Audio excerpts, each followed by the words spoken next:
On reprend ce qui est marqué dans la Mishnah.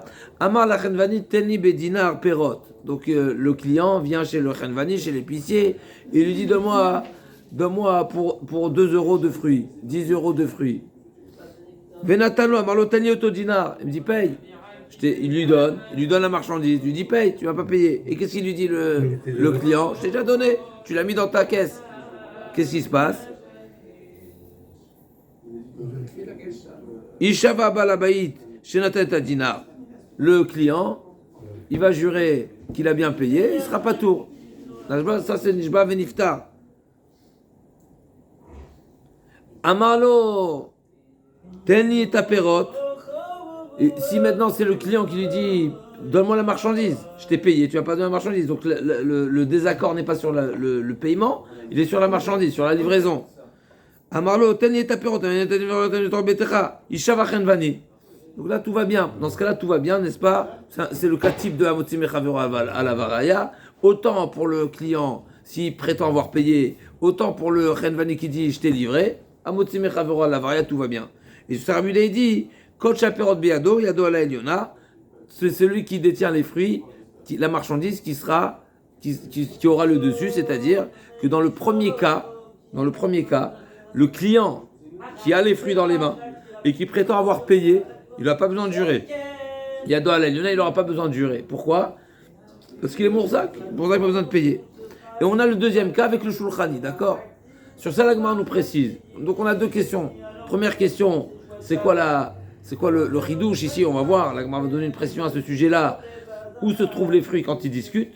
Deuxièmement, c'est quoi la différence entre le Chenvani et le Shulchani? C'est falfal, c'est la même chose. Que ce soit un vendeur de fruits ou que ce soit un changeur qui vend de l'argent, c'est la même chose. C'est le même enseignement. D'accord? Alors la Gemara dit, premièrement, Tanya, donc Amala Chenvani teni bedinar perot. Donc le premier cas, c'est que c'est l'épicier qui réclame son argent.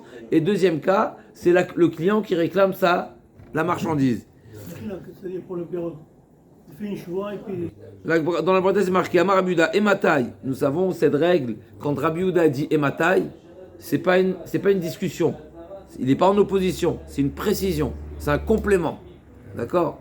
Alors, même là, si c'est dans la Braïta, normalement, c'est quand c'est marqué dans la Mishnah, mais là aussi. Ematai. Non, pas Ematai. Mais Ematai, c'est à partir de quand? Ematai, c'est. Ce qu'on a dit précédemment, il s'applique dans quel cas de figure? Ematai, quand est-ce qu'il a été dit cette halakha-là, justement, où celui qui.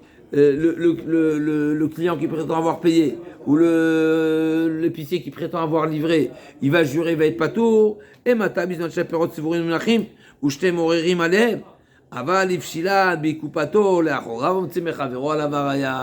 Dans quel cas on dira que, justement, donc, a priori dans la Récha, où c'est marqué, si le client prétend avoir payé, il devra jurer pour s'acquitter. Ça c'est bien beau si les fruits sont devant nous. Et personne n'est Mourzak plus que l'autre. C'est-à-dire les fruits sont là, ils sont posés, ils sont entre les deux, entre le client et entre le vendeur et entre l'acheteur. Et l'acheteur prétend avoir payé. Mais si les fruits sont déjà dans le caddie, ils sont déjà dans ma voiture, et il vient, il lui court après, il dit paye-moi, il n'y aura pas besoin de jurer. Ça, même Tanakama est d'accord qu'il n'y aura pas besoin de jurer. On applique la règle simple à Motzi Mechavero à la Varia. Tu me réclames quelque chose, je te dis j'ai payé. Amourzac. Chazak, bien sûr. Amara Shulchani, deuxième cas de la Mishnah, c'est avec le Shulchani, avec le changeur, avec le banquier. Utsri Chalak m'a dit il fallait nous enseigner les deux cas, et le Shulchani, et l'épicier, et le changeur. Pourquoi? Si on avait parlé seulement du premier cas qui était avec le Chenvani, avec l'épicier. Behar ka amri rabanan, mishum de peravide de merakve, vekiva de merakve, le machoulé, aval maod, de le merakve, mamoudou le Rabbi Yehuda. Rabbi Yehuda nous a dit, dans la Mishnah, que le client n'a pas besoin de jurer, n'est-ce pas? Que si qu'est-ce qu'il a dit Rabbi Yehuda dans la Mishnah? Ematai, Bisman, qu'est-ce qu'il a dit Rabbi Yehuda Mechila? Donc Rabbi Yehuda dit dans la Mishnah, Kol shaperot beyado, yado ala eliona. Et donc il n'a pas besoin de jurer. La Gemara a dit, j'aurais pu penser, si j'avais seulement enseigné le cas du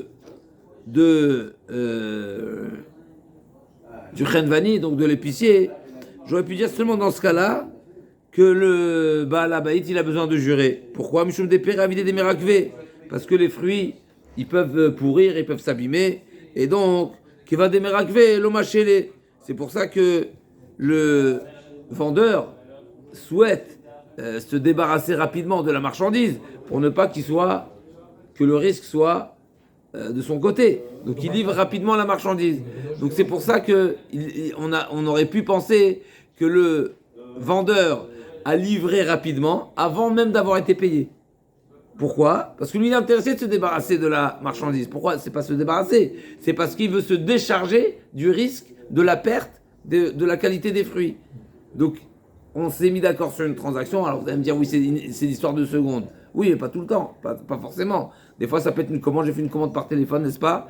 Et je dis, j'ai besoin de 10 kilos de tomates. D'accord?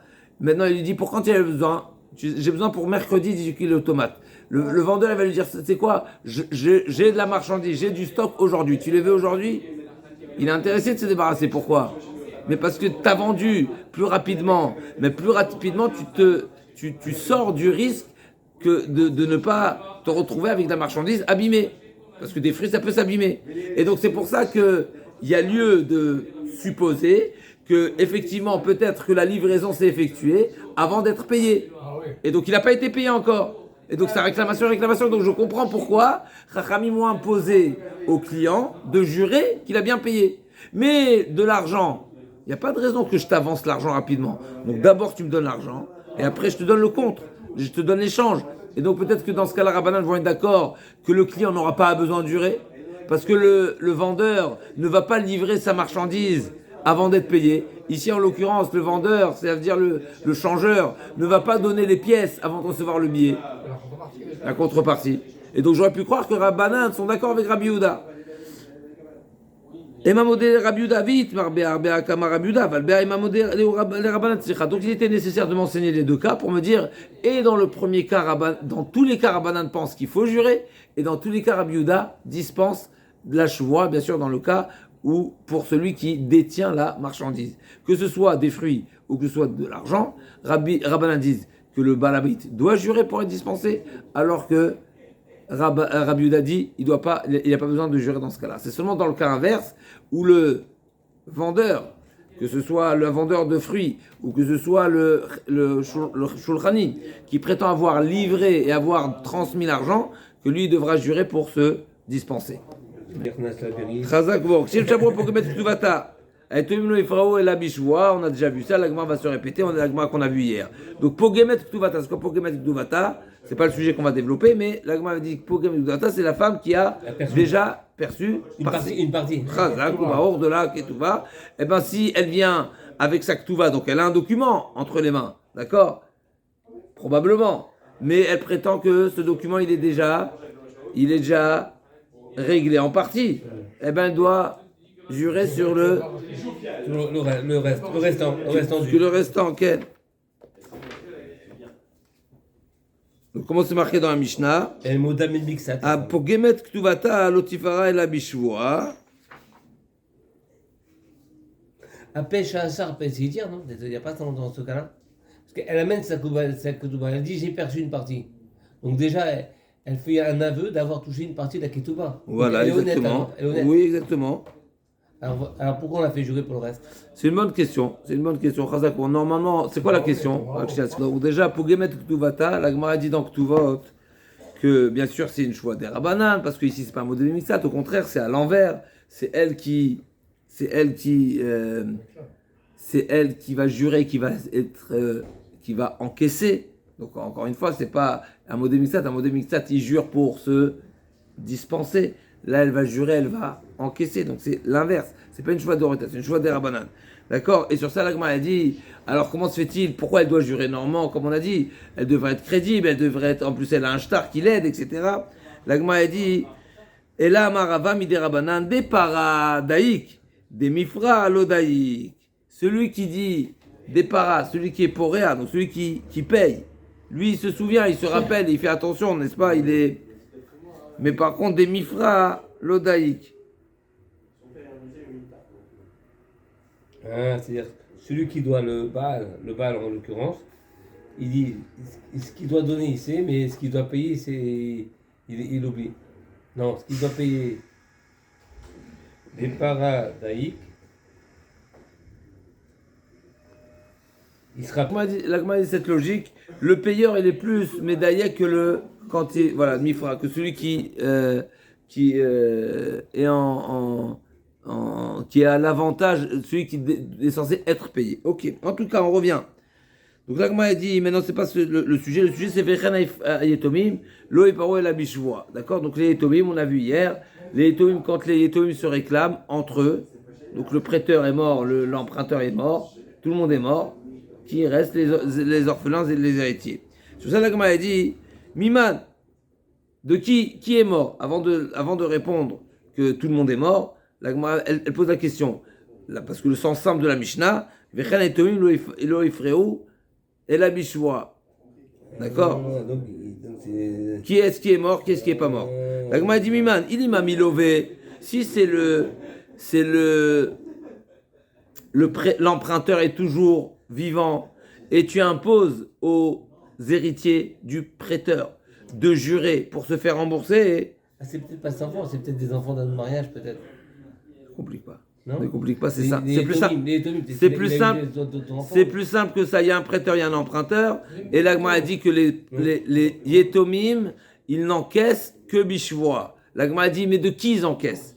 Si l'emprunteur est vivant, donc ça veut dire que c'est les héritiers du prêteur qui réclament l'emprunteur, et sur ça serait enseigné que quoi?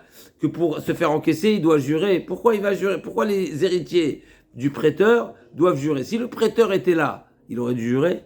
Non. Il a un document, il a des preuves. Donc s'il a des documents, il a des preuves, il n'y a pas besoin de jurer. Donc pourquoi tu vas imposer une choix aux héritiers du prêteur, alors que le prêteur lui-même, s'il était là, il n'aurait pas eu besoin de jurer?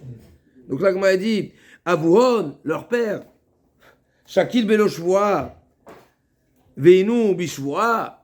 Dans ce cas-là, est-ce que Rachamim aurait instauré une choix sur les héritiers alors que leur père, s'il avait été là, il aurait été dispensé de jurer? Arikama, l'agma a dit non, forcément, c'est pas de ça qu'on parle. Vechen hayetomim min hayetomim. On parle que tout le monde est mort, et le prêteur et l'emprunteur. Lo ifaro la bishvoa. C'est dans ce cas-là où les héritiers du prêteur, d'accord, pour encaisser leur dette, même s'ils ont un shtar, ils devront jurer. Et sur ça, il y a une marloquette. On a vu une marloquette, Rav Shmuel d'un côté, Rav Shmuel d'Ambre Tavayou, Lo shanu el hashemet malvé bechaye lové. Dans quel cas ils pourront jurer? C'est que le prêteur est décédé en premier. Aval met lové bechaye malvé. Par contre, si c'est l'emprunteur qui est décédé en premier, Kvar nitrayev malvé shvoa, livne lové shvoa, venadam rishvoa, levana. Si c'est l'emprunteur qui est mort en premier, donc le prêteur, s'il voulait réclamer de son vivant, il venait réclamer les héritiers de l'emprunteur, il aurait dû jurer. On est d'accord? Parce qu'on ne réclame pas des orphelins, des héritiers, sans jurer. Donc un prêteur qui vient au Beddin, il dit voilà, j'ai un document que Reuven me devait de l'argent. On lui dit mais Reuven il est mort. Ah ok, il est mort, mais il y a des héritiers. Ok, pas de problème, jure. Pourquoi? Un Chachamim a été métaken en faveur des héritiers, même si on a une preuve, on ne pourra obtenir un remboursement, un paiement, seulement en jurant. Donc maintenant, si l'emprunteur est décédé en premier, si le prêteur venait réclamer à ce moment-là, il aurait dû jurer. Maintenant, à son tour, lui aussi, il est décédé. Donc, qui y reste? Il reste les héritiers du prêteur et les héritiers de l'emprunteur. Mais l'héritier du prêteur, il ne peut pas être mieux que le prêteur lui-même, que leur père. Leur père, il aurait dû jurer quoi? Qu'est-ce qu'il aurait dû jurer le prêteur?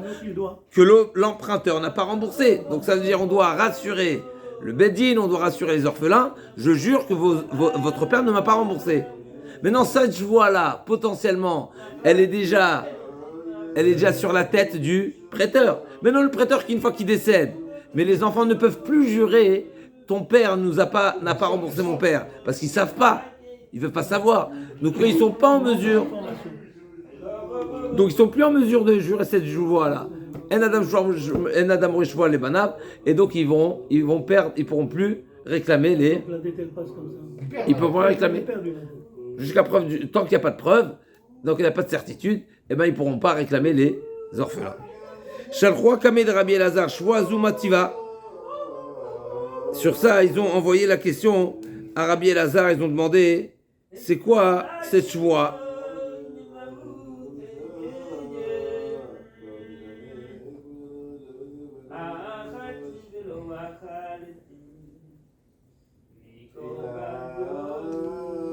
Donc, il n'y a pas un cas où on peut gover mais Yorshim, il n'y a pas, ça n'existe pas. Si. C'est pas normal. Mativa, Shwazu Mativa. Donc la question, ils lui ont demandé est-ce que c'est vrai que les Yorshim ne peuvent pas jurer que ton père n'a pas remboursé notre père. Votre père n'a pas remboursé. Ils ne peuvent pas jurer, c'est parce qu'ils ne savent pas. Mais ils n'ont qu'à jurer, on n'a qu'à se suffire de leur demander de jurer qu'on n'a pas d'information que ton père a remboursé. Comme la choix classique. Comme dans le cas où le prêteur, l'emprunteur est vivant. Ouais. Pourquoi on ne va pas se suffire de leur demander à jurer? On ne nous a rien dit à ce sujet. On n'a pas de contre-information. On n'a pas d'information qui est contraire aux documents que nous avons. Alors, ils ont dit, effectivement, ils vont jurer cette choix et ils pourront obtenir gain de cause. Donc, les Chora, pas comme Rav Shmuel. Les Yorshim, ils vont jurer. Les Yorshim. La question a été posée également à Rabbi Ami.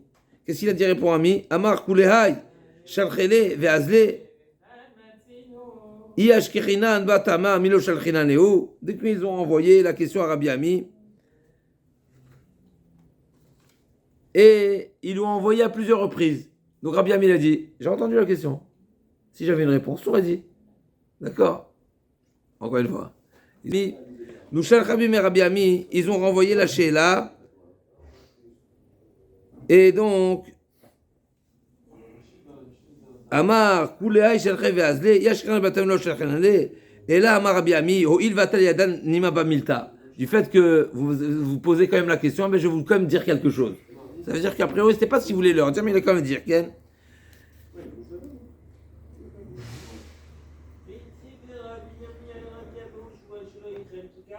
Donc l'Agma a dit comme ça Amad Bedin Umet Kvar Nitrayev Malve Livne Lové. C'est seulement dans le cas où il y a eu une réclamation au Bedin après le décès de l'emprunteur. Le prêteur s'est présenté au Bedin et on lui a déjà dit tu dois jurer. C'est seulement à ce moment-là que si ensuite il décède, alors les enfants ne pourront pas réclamer. Mais s'il n'y a pas eu de Bedin, jamais n'a été fixé et défini, et le Bedin ne s'est pas prononcé aux avantages du prêteur et lui imposer la choix, ben dans ce cas-là, les héritiers pourront jurer. Si le prêteur, on lui a déjà dit tu dois jurer, s'il est mort après, c'est mort. Pourquoi? Parce que les enfants ne pourront plus jurer la choix du père. Mais si jamais le Bedin ne s'est prononcé et n'a pas dit au prêteur tu dois jurer envers les héritiers de l'emprunteur, eh ben les héritiers du prêteur ne devront pas jurer. Et ils jureront la choix qui est le pakadnoa. Personne ne nous a rien dit, on n'a pas d'information inverse. Est-ce qu'on est bon? Est-ce que c'est-à-dire on parle de. C'est quoi le chidouche là de la Guémara? C'est une précision. Rabbi Ami, Matkivla Rav Nachman. Il manque un petit point. On n'est pas d'accord avec Rabbi Ami. Rabbi Ami a dit tout dépendra. Est-ce que le Bedin s'est prononcé ou pas? Donc si il y a eu justice, si le prêteur s'était présenté à la justice et le Bedin lui avait dit tu dois jurer, là c'est fini. Là, les héritiers ne pourront pas jurer la choix du père. Mais si le Bedin ne s'est pas prononcé, eh ben les héritiers pourront jurer notre père ne nous a rien dit. Rav Nachman ne dit pas du tout. Qu'est-ce que ça change si le Bedin a dit ou pas? Pourquoi c'est la prononciation du Bedin qui impose? Non, c'est déjà imposé, c'est déjà le devoir du prêteur, même s'il s'est pas présenté. Mais s'il s'était présenté, il lui aurait dit. Donc ça veut dire que c'est déjà un din établi. Donc qu'il soit venu ou qu'il soit pas venu, c'est la même chose. À tout Bedina, Matif à tout Bedina Kamechayv et la Shvoa.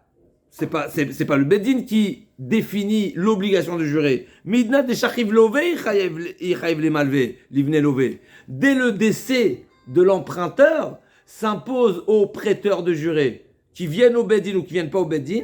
La halakha, elle est déjà prononcée. La Mishnah, elle a déjà enseigné son din. Tout prêteur qui viendrait réclamer l'argent des héritiers d'un emprunteur, il doit jurer. Donc qu'il soit venu, qu'il soit pas venu, c'est comme si c'est déjà statué. Il rêve les malvés, il ne choix. Et la Rav Nachman dit, il t'a les Rav Shmuel, il t'a, Anam Sapkale. Rav Nachman il dit, si oui, alors c'est dans tous les cas, sinon dans tous les cas, mais l'Agma en déduit que Rav Nachman, a priori, il doute. Est-ce qu'on retient les propos de Rav Shmuel ou pas? À savoir, dans le cas où l'emprunteur est décédé en premier, est-ce qu'il y aura une solution ou pas? Rav Nachman, il doute. Est-ce qu'on retient comme Rav Shmuel qu'il n'y a pas de solution ou pas? L'Agma dit, V'amar Rav Yosef, Avad Rav Nachman Uvda, Yachloku. A priori, Rav Nachman, il a dit Yachloku. Donc si on dit Yachloku, donc il y a, la solution c'est oui. On sait très bien que il n'y a pas de, il n'y a pas de solution par la choix. L'Agma a dit, Lidvarav de Rabbi Meir Kamar, Velelo Svirale. Non, effectivement, le Yachloku qui a été prononcé par Rav Nachman, c'est pas la position de Rav Nachman, mais c'est selon Rabbi Meir, comme on a vu dans la Mishnah, n'est-ce pas? On a vu dans la Mishnah, Yetomim na Yetomim, n'est-ce pas? Ou bien dans le cas où, les deux ils sont chashudim, qu'est-ce qu'on fait? Donc quand personne ne peut jurer, qu'est-ce qu'on fait? On partage, c'est la position de Rabbi Meir. Donc Rav Nachman il dit, dans ce cas-là également, on va appliquer le din de Yachloku d'après Rabbi Meir. Vous ne savez pas dire que je pense comme Rabbi Meir. C'est une manière de dire, Rabbi Meir qui a dit dans la Mishnah, dans Shneem chashudim Yachloku, ici également il dirait Yachloku. Ça ne veut pas dire que je pense comme Rabbi Meir. Metiv Rav Oshaya, Meta, si c'est la femme qui est décédée, Maskirin avec Tuvata des 25 shanim. D'accord, donc là, on sait qu'il y a cette fameuse. Il pense pas quoi, Rabbi Meir? Non, la veuve, elle a un droit à la Ktuva, n'est-ce pas? Oui. Ouais. Maintenant, il y a un délai. Jusqu'à quand elle peut la réclamer, sa Ktuva? Prescription. Ouais, prescription, 25 ans. Ah ouais? Ouais. 25 ans. Pas 10 ans. Ah ouais. C'est le pen Pourquoi? qui hérite en premier. Maintenant, si Meta Yorshea, c'est Yorshea. Non, Meta virgule, Yorshea Tovim Tuvata des 25 shanim. Meta, la Almana elle est décédée, jusqu'à 25 ans ils peuvent réclamer. Ouais, d'accord. Achama Eskinan. C'est la veuve qui est décédée. Ouais. Maintenant, ici, il y a un problème. Comment tu peux me dire que les héritiers peuvent réclamer la Ktuva, mais c'est Yorshim? Ouais. Les Yorshim de la femme, ils viennent réclamer à qui? Forcément, ils viennent réclamer aux autres Yorshim. C'est-à-dire qu'il y a les enfants de la femme et il y a les enfants du mari. Donc ça veut dire que les enfants de la femme réclament la Ktuva des héritiers du mari. Donc c'est Yorshim ina Yorshim, c'est comme chez nous. Et c'est marqué qu'ils peuvent. Comment ils peuvent? On vient de dire ici, donc là, qui est-ce qui est mort en premier? Attends, qu'est-ce qui est mort en premier? Le mari. Le mari, il est comparé à l'emprunteur, parce que c'est lui qui doit l'argent. Donc la femme, c'est comme le prêteur. Donc c'est le mari qui est décédé en premier. La femme, elle a un droit. Si elle venait réclamer elle-même, qu'est-ce qu'elle aurait dû faire? Elle aurait dû jurer. Ouais. Une femme qui vient réclamer, une veuve, qui vient réclamer sa Ktuva des héritiers, elle doit jurer. Ouais. C'est comme le prêteur qui vient réclamer son prêt. D'accord? Il a une aide de créance, il vient réclamer les héritiers de l'emprunteur, il doit jurer. On est bon ou pas? Donc c'est la même chose. Que ce soit un prêteur ou que ce soit une femme qui a un droit de réclamation qui est sa Ktuva, si elle vient réclamer des héritiers, elle doit jurer. Maintenant, elle-même, elle est morte. Donc c'est exactement le cas identique avec le nôtre, à savoir l'emprunteur est décédé en premier, et ensuite le prêteur. Et Rav Shmuel nous dit quoi dans ce cas-là? Il n'y a pas de solution. Mais là, c'est marqué dans la femme que oui, il y a une solution. Et les héritiers de la femme, ils peuvent réclamer la Ktuva jusqu'à 25 ans. Comment ils vont réclamer? Ils n'ont pas d'informations. Comment ils peuvent? C'est la question. D'après toi, Rav Shmuel, ils pourraient pas. Ils peuvent réclamer. Bah oui. Donc il y a une tira dans le raisonnement. Question, la Gemara dit, Rav Maskina, non. Tu sais c'est quoi le cas de figure? C'est qu'elle a déjà juré. La veuve, elle a déjà juré avant de mourir. Elle a déjà juré qu'elle n'a pas obtenu sa Ktuva. Ah. Et donc le chidouche, il est que dans ce cas-là, ils ont jusqu'à 25 ans pour la réclamer, pas plus. Tashma, Nasa Rishona, d'accord, Ramaskinan, Chenishbea Ometa. D'abord, elle a juré et après, elle est décédée. Donc c'est la réponse à Rav Shmuel. Il n'y a pas de contre-indication à Shmuel. Il n'y a pas de problème. Pas de problème. Tashma, Nasa Rishona Ometa, Nasa Shni Omet, ou Shnia Veoshia, Kodum Veoshia Rishona. Là aussi, un cas similaire. Donc, il s'est marié une première fois et elle est décédée. Et ensuite, Nasa Shnia, il s'est marié avec une deuxième femme. Ou Metou, et c'est lui qui est décédé là, à ce moment-là. Donc, il y a la Ktuva de la première. Hein, la Ktuva de la première, à qui elle revient? Normalement, qui est-ce qui hérite la femme? Ses enfants. Non. Le mari d'abord. Mais il y a une takana de Rabbanan que la Ktuva sera payée aux enfants. Ktuva de Banin Dechin. Ok. En tous les cas, ici c'est marqué que Yorshea, d'accord? Donc il s'est marié avec une première femme, elle est décédée.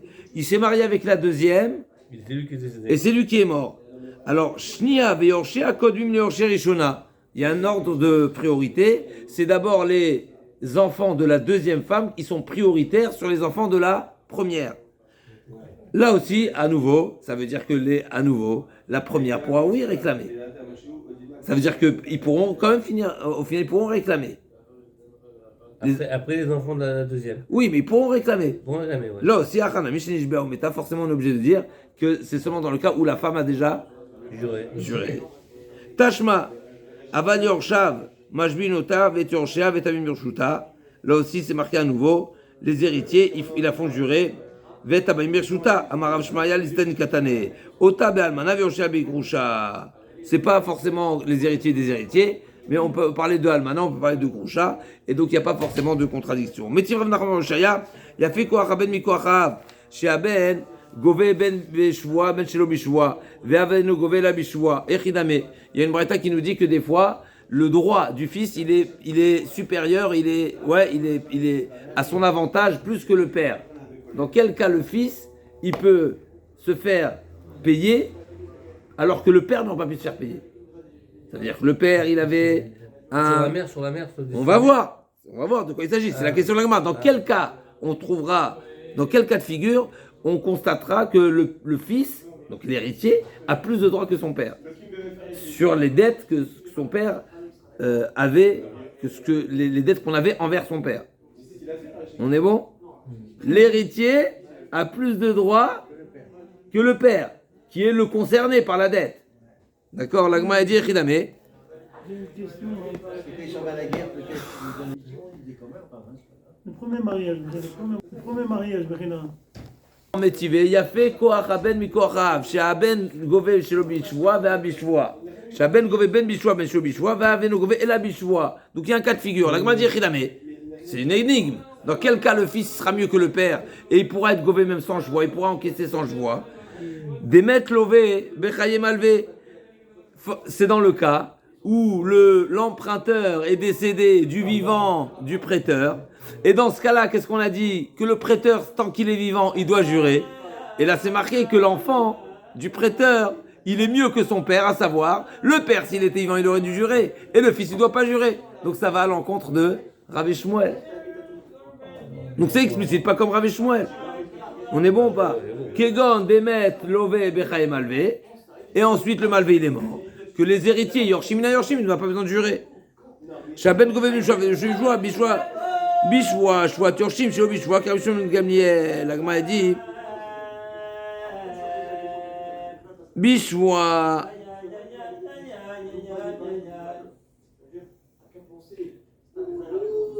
Et là, on fait un comparatif. C'est pas un père et son fils, c'est le père et le fils. On reprend. Katane Shaben, Gové, Ben Bishwa, Ben Shelo, Bishwa. Bishwa, c'est quoi? C'est Shua Turshim. Ça veut dire qu'ils vont jurer la Shua, comme c'est marqué dans la Mishnah, qui n'ont pas d'information, qui est contraire au document. Chez l'Obishwa, c'est quoi chez l'Obishwa? Qui a bon chemin de Gamliel. C'est-à-dire que s'il y a des témoins au moment du décès du père, que le père a déclaré au moment du décès que ce shtar n'est pas soldé, n'est pas payé, eh ben les héritiers n'auront pas besoin de jurer. En tous les cas, on voit clairement que les héritiers, dans un certain cas de figure, ils ne devront pas jurer. Donc pas comme Rav Shmuel. On est bon ou pas? Hein? Ouais, très bon. Amar Rav Yosef, Amane, Bet Shammai de Amre, Shtar Omed Ligvot Kigavouda. Mais c'est la position, cette braïta là, elle va selon Bet Shammai. Bet Shammai, effectivement, il pense qu'un shtar, un document, c'est tellement fort, puisque c'est grâce au shtar que je vais obtenir gain de cause, et ben je considère comme si qu'il est déjà soldé. Donc il n'y a pas de raison de jurer. Donc le shtar, finalement, on n'a pas de soupçon sur la validité du shtar. Il a été authentifié, il a été validé. Eh ben, on ne craint pas qu'il a déjà été soldé, et donc on ne va pas exiger de jurer dessus. Et donc c'est pour ça qu'un homme peut faire hériter à son fils le droit du shtar. Parce qu'en réalité, on considère que le shtar, c'est pas du shtar. C'est pas seulement une lettre de créance qui peut me donner droit à quelque chose. On considère que c'est comme de l'argent. Et donc il n'y a pas besoin de jurer. La Gemara Ikla Rav Nachman, les Soura, ou les Gaber Rav Frisda Veraba Baravuna. Donc Rav Nachman, il est arrivé à Soura. Il s'est rendu chez Ravuna et chez Rav Frisda, pardon, et chez Rabba Baravuna. Amroulé, Litemar, Nakrale Adera de Rav Shmuel. Viens, associe-toi avec nous, je comprends, ouais, pour annuler et s'opposer aux propos de Rav Shmuel. C'est-à-dire qu'il voulait constituer un bedin pour dire on jette la position de, on ne retient pas la position de Rav Shmuel. Amar Léou, Ikpale Vata Ikolane Parcel et Mikarle de Rav Shmuel. Quoi, je me suis déplacé jusqu'ici pour ça? Pas kavod, comme Rav Nachman dit. Et là, vous délocifa là. Par contre, effectivement, je suis d'accord avec vous qu'il faut limiter les propos de Rav Shmuel, c'est-à-dire qu'on ne va pas aller au-delà de Rav Shmuel.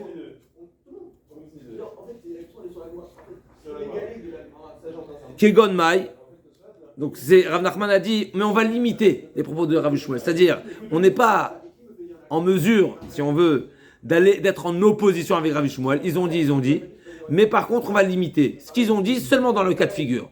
Et pas on ne va pas étendre et on ne va pas élargir cet enseignement. Dans quel cas on aurait pu l'élargir? La Gemara dit Kigon Mai. La Gemara dit Damar pas Pogem et Shtaro, Umet, Yorshin Jven Shvat Yorshin Venotli. Pogem et Shtaro. Donc on a parlé de Pogem pour la Ktuva. Pogem et Shtaro. C'est quoi le Pogem et Shtaro? Donc on parle ici d'un shtar qui a été payé, qui a été remboursé partiellement. Eh bien, les Yorshim, ils pourront jurer Shvat Yorshim Venotlim.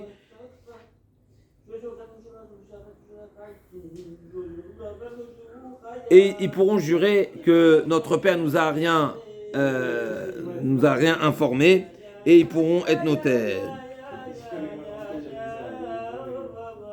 C'est-à-dire du fait que, donc c'est un grand chidouche ici. Normalement, on aurait dû dire Rav Shmuel, mais c'est fral, c'est la même chose, c'est le même cas de figure ici.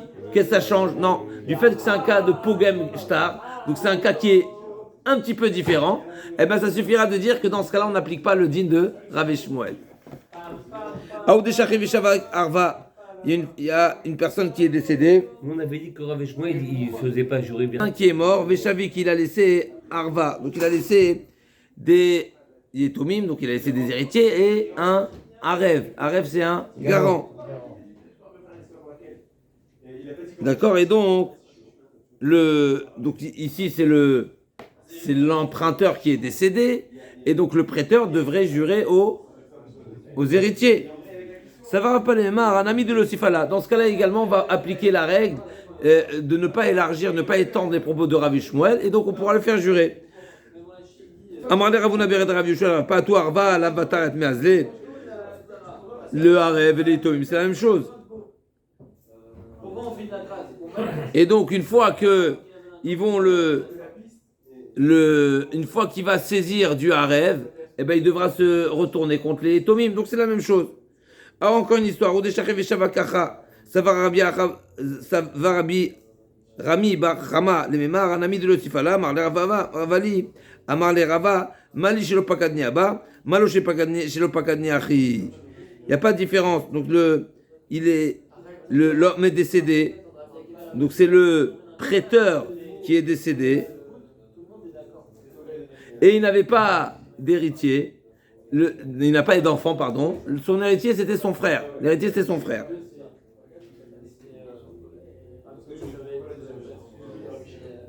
Et donc, là aussi, on se pose la question, est-ce que l'héritier, c'est seulement le fils ou même le frère?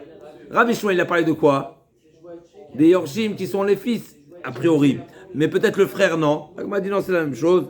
Nous savons Rami Bachama Lemar, Anami le Sifala, Amar le Rava, Malish le Pakadni Abba, Malish le Pakadni Achi. C'est la même chose. Amar Aframa Ashta, Deloït Marin Cheta lo Kirabi Shmuel, lo Kirabi Elazar, Haïdaïna David Kirabi Shmuel Avad, David Kirabi Zar Avad. La lacha n'a pas été statuée. Alors c'est vrai que Rav Nachman n'a pas accepté de déraciner les propos de Rabbi Shmuel, de refuter les propos de Rabbi Shmuel, mais il n'a quand même pas statué la lacha comme Rabbi Shmuel. Et donc la lacha n'a pas été tranchée. Alors on fait le Dayan qui fait comme il pense, comme il veut. Il peut faire comme il veut, soit comme Rabbi Shmuel, soit comme Rabbi Elazar. Amar va pas. Ashtar diatme lo mikra karinane velo agoué magbinane. On fait rien avec, ni on l'encaisse, ni on le déchire. On va pas l'encaisser parce que Rabbi Shmuel dit qu'on ne peut pas encaisser, il faut jurer. Et on ne peut pas jurer, donc on ne peut pas le déchirer. Donc on ne peut pas le payer, on ne peut pas obliger à le payer. Mais on va non plus pas le déchirer. Pourquoi? Du fait qu'on peut penser et faire comme Rabbi Elazar, donc on ne va pas le déchirer non plus. David qui Rabbi Elazar va sauver Merabanan Bimate, Amarle. Donc il y avait un Dayan une fois qui a fait comme Rabbi Elazar, c'est-à-dire qu'il a fait jurer les héritiers et donc il leur a donné gain de cause. Donc pas comme Rabbi Shmuel. Donc il a dit le Rav, tu sais quoi, j'ai un document, j'ai une lettre d'Eretz Israël qui dit que la lacha elle est comme Rabbi Shmuel, elle n'est pas comme Rabbi Elazar. D'accord? Et il lui a dit, tu sais quoi, quand tu me l'amèneras, on discutera. Amarle lechitaite, atedekame de Ravacha, Amarle haïdaïna de Avad Karabizer Avad. Pourquoi? Parce que j'ai Rav Chama qui a dit que effectivement le Dayan qui fait comme Rabbi Elazar, tout va bien. Ça veut dire qu'il n'y a pas de halacha qui va à l'encontre de Rabbi Elazar. Ve'elu nishbain.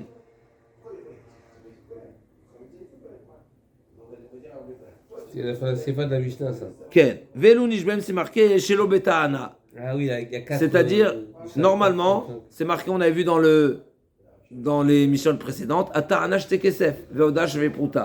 pour qu'il y ait une réclamation soit réclamation et qu'il la reconnaissance soit reconnaissance pour être modé bimixat, il faut un minimum d'une ta'ana de shtekesef, d'une valeur de shtekesef et d'une reconnaissance au moins de shavepruta. Mechila juste un autre. On a dit yesh velu nishbaim shelo beta'ana. Donc il y en a qui devront jurer même s'il n'y a pas de réclamation. Là, moi je comprends pas. Mais s'il n'y a pas de réclamation, pourquoi tu veux qu'ils jurent?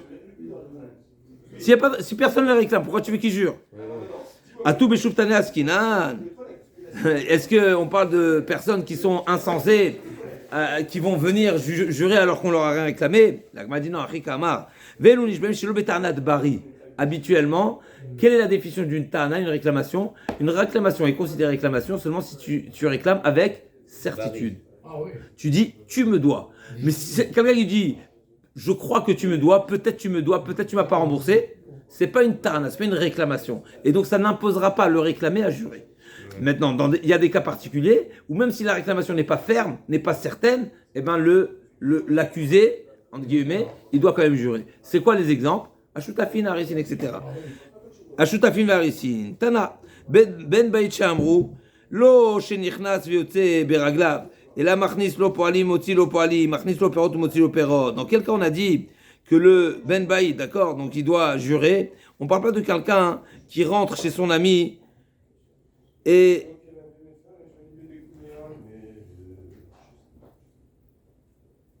qui rentre sans rien dans les mains et qui sort sans rien dans les mains. On parle d'un ben bayit, on parle de quelqu'un, un intendant, où on voit qu'il y a une activité, il y a du passage, il fait rentrer des ouvriers, donc il amène des ouvriers, il les fait sortir, il prend de la marchandise, il la ramène. Donc là, on voit qu'il y a des transactions, là, on voit qu'il y a une activité qui amène à soupçonner. Mais sinon, s'il rentre sans rien, pourquoi le soupçonner? L'agma a dit, vous savez pourquoi les associés, les harissines, etc., on les fait jurer? Parce que des fois, ils se permettent. Morou baetera, ils se permettent. Ils se disent, non, mais ce mois-là, mais j'ai travaillé double. Ce mois-là, j'ai ramené un chiffre d'affaires x3. Mais je mérite une prime. Il ne m'a rien donné. Donc, des fois, il va se permettre. Il va se dire, c'est quoi, si je vais lui demander une prime, il va me dire non. Je vais me servir sans rien. Donc, c'est pour ça que les choutafim et les harissines, ils doivent jurer, même si la réclamation n'est pas une réclamation ferme. Amar Rav Yosef bar Minumi, Amar Rav Nachman, Ve'u sheyesh ta'ana benayu, shte kesef, keman keshmuel. La Gemara a dit, Rav Yosef, il dit, dans quel cas, effectivement, il pourra lui réclamer une choua? C'est seulement s'il y a une réclamation à l'origine, au moins de shte kesef. Il y a un début qui est fondé, il pourra lui rajouter. La Gemara dit, keman keshmuel. À savoir, on avait vu au début du Pérec, est-ce quand on a dit Aoda, Ta'ana, Shtekesef, Aoda, Shavepruta, est-ce qu'il faut qu'il y ait un restant d'une dette de Shtekesef? Il y avait une petite nuance entre Rav et Shmuel. Ou bien non, il faut que la réclamation à l'origine, elle soit d'une valeur de Shtekesef, mais après la reconnaissance, elle peut être une reconnaissance partielle qui n'est pas, même s'il ne reste pas une réclamation de Shtekesef. D'accord? Donc par exemple, il lui réclame Shtekesef et il lui répond je te dois 1. Donc il n'y a plus de Ta'ana de Shtekesef, puisqu'il reconnaît 1, donc il reste 1. Ve'atane Rabbi Chia l'essuie les Rav, Ema Kfira Ta'ana Kerav. Donc là, Gma elle dit on n'a pas de preuve ici que Ve'ushesh Ta'ana Benao Shtekesef, c'est pas Ta'ana Shtekesef, mais Kfira Ta'ana. Et donc ça pourrait être Kerav, donc on n'a pas de preuve que c'est qu'on retient comme Shmuel.